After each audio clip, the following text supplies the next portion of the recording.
The second thing that you brought up, Mr. President, with much seriousness is the question of responsibility with regard to nuclear weapons. And the will that France shares is the total exclusion of the possibility of nuclear weapons in this conflict, so that the international treaties on the matter are respected. Together with France, we are calling on the international community to maintain reason and restraint and to refrain from any act that could worsen the crisis. It's important that human rights are respected internationally, and that attacks on civilians and institutions are avoided, and that women, children, and other victims of the conflict are protected. For more on Macron's attempts to persuade Xi, let's bring in our international affairs commentator, Douglas Herbert. Hello there.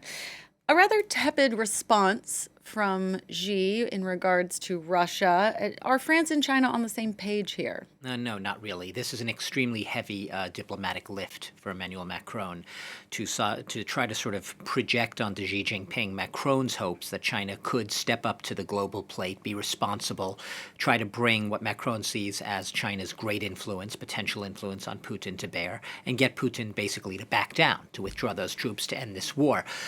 Xi's language all along has been extremely ambiguous and vague with respect to this war. The so-called peace plan China issued, like you said, it never condemns by name Russia's aggression or Russia of invading Ukraine. It never actually calls for security guarantees for Ukraine. It doesn't call for any specific guarantees with respect to Ukraine's territorial integrity. And even today, Xi Jinping was very vague in his language. But let's play devil's advocate here. Let's pretend that Xi Jinping was inclined, after Macron leaves and comes back to Paris, in his next meeting with Putin, Xi Jinping's going to say, you know what?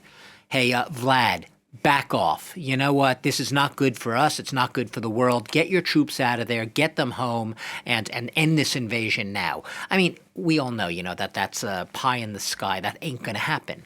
But let's even assume, okay, let's go way out on the limb and say that he was even willing to exert some influence on Vladimir and say, I'm not going to be buying your oil anymore. I'm not going to be giving you any weapons if you're hoping for that, unless you radically change your behavior, i.e. stop the invasion. Even if Xi Jinping were to do the unthinkable and actually say that to would Vladimir Putin actually bite? Would he take the bait? Would he say, oh, okay, Xi Jinping is ordering me to pull out of Ukraine? Of course not. I mean, Putin has his righteous pride, and he is not going to stop this war, which he sees as a righteous war, even if he calls it a special military operation, even if it's China telling him to do so. So, there's a lot of assumptions in Macron's diplomatic approach to China, and a lot of critics would say that, like his diplomacy with Trump and Putin before that, this one isn't going to pay off either. Now, Ukraine, of course, high on the agenda, but not the only thing that these two men were speaking about. Right.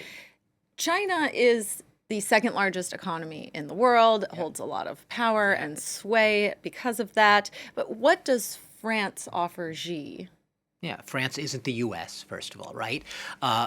Macron is a softer touch than the U.S., to say the least. Forget the hardcore Republicans, and the really staunch anti-China sentiment among the Republican Party in the U.S. Even the Biden administration has taken an extremely tough, confrontational, no-nonsense line to China. So what Xi Jinping sees in Macron as being part and parcel of a Europe that is more willing and cognizant of the fact that it's ready to engage with China. Economically, commercially. It's no coincidence.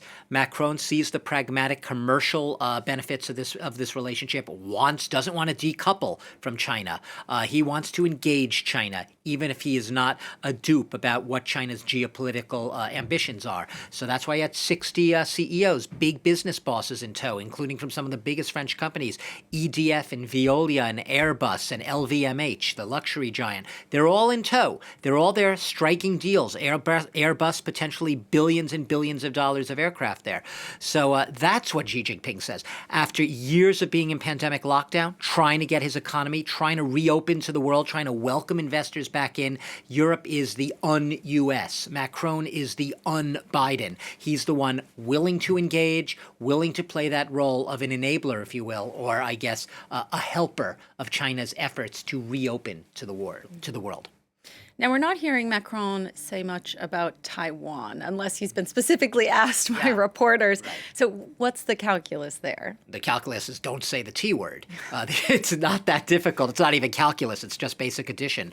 Look, Macron, this visit has been taking place against the backdrop of the giant headline of the day overnight, which was yesterday in the U.S. on the West Coast in L.A., the Speaker of the House of Representatives, Kevin McCarthy, meeting with the visiting Taiwanese president in transit back to Taiwan, and basically the highest level meeting with an American politician, an official meeting, if you will, unofficial, but high level politician in modern times. China is very rankled. It's riled. It's made it known, and it says it will repost, in a proportionate way. So Macron doesn't want to do anything to rile China even more. He knows the Taiwan issue is extremely explosive. He is going to do everything not to rankle Xi Jinping at the very moment when Macron is trying to play that diplomatic game and try to play peacemaker and get Xi Jinping on board in that Ukraine peace efforts. International affairs commentator Douglas Herbert giving us a little bit of analysis on this China-France relationship. Thank you so much.